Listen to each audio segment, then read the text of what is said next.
Ito mga guys, at naghahanda na naman tayo ng butas para sa pagtataniman ulit ng saging na saba. Ayan mga guys. So ang panahon kasi ngayon mga guys, nag-uulan-ulan na. So kailangan mag-alis na tayo ng mga suhi ng saging na saba. So yung target natin na butas ito mga guys at pagtataniman natin nasa 100.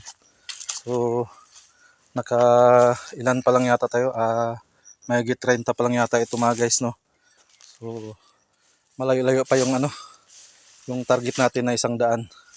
Yan. So ganun lang talaga yung saging mga guys, kailangan ialis natin ng ialis yung suhi niya. Yan. So ito hanggang doon mga guys.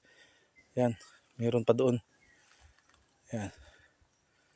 So yun lang mga guys, at maraming salamat na naman ulit. At ayan, subaybayan nyo lang yung mga vlogs natin dito sa maliit nating farm. So yun lang mga guys, at maraming salamat. Yan.